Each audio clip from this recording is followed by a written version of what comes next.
we were thinking about what to do. Some people in Brazil said, we need to organize a world conference, and they called it the World Social Forum.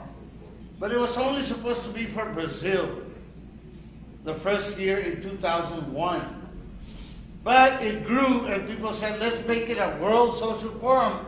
And they were expecting maybe 2,000 people. They got 20,000 people. The next year, they were expecting, 20,000 people. They got 40,000 people. What was attracting people to the World Social Forum in Brazil?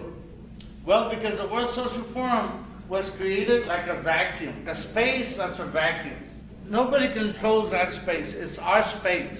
So that vacuum is going to draw in all of the movements from all over, all kinds of movements, from youth movements, labor movements, campesino movements, environmental movements, children's rights movements, everything in the world coming into that open space and registering workshops and events. So we all organize our own forum by registering those sessions, and then we exchange connections and movements, and we get to know what's happening in Brazil, what's happening in Paraguay, what's happening in Uruguay, what's happening in Bolivia, what's happening in Venezuela. Pretty soon we become very familiar with it. But it did not happen by itself, and it did not happen overnight. At the same time that Brazil was beginning to hold the World Social Forum, Tomás was working with Southwest Network, and we were organizing the border bridge protest, where we were shutting down the international bridges between Mexico and the U.S., protesting that the products could cross freely, but not the people. A TV made over there, no, but a person was less than a TV or a Barbie doll or whatever that was produced over there. So is that what we've come to? So we said no. So that's when we started the protest. We did it for 5 years. So they were doing the World Social Forum, and we didn't really know what was happening over there. So in 2003, we decided to form a group dedicated so that we could find the way to take people affected by NAFTA and by neoliberal design, this world order, to take them to participate in Brazil. So we formed the Grassroots Global Justice Alliance, and the first year that we went was 2003. And we learned it quick. And it was great to see people from all over the world, all kinds of languages.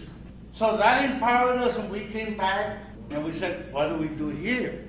Between 2004 or 3 when we came back, we said, it's not about just going to these world conferences. It's really about what are we going to do here. So we started the process in 2004 to organize the first U.S. Social Forum in Atlanta. But that's when Katrina and Rita, the hurricanes, hit in the Gulf Coast. So we moved it from 06 to 07. So for a social forum to happen in the U.S., that was big, because nobody in the world out there believed that in the U.S. there was a movement like this, like SWAP, like SU, like all these grassroots groups that we knew existed, but they didn't. So they did not think that it was possible for us to have a U.S. Social Forum and to have a successful one. We had over 20,000 people and about 12,000 people registered as delegates at Atlanta in 2007. Not only about the People's Freedom Caravan that Marjorie was talking about that we did, and that was one of the great things of the forum that we added, because none of the other forums in the world had organized Freedom Caravan. We were the first one, and we took it from the Freedom Summer that had happened 40 years ago in Mississippi, when the Student Nonviolent Coordinating Committee began to organize around the racism in the South. Not only did we do that, but we had a People's Movement Assembly. Now, the Social Forum, it's an open space, but it cannot make decisions. It cannot take sides or positions.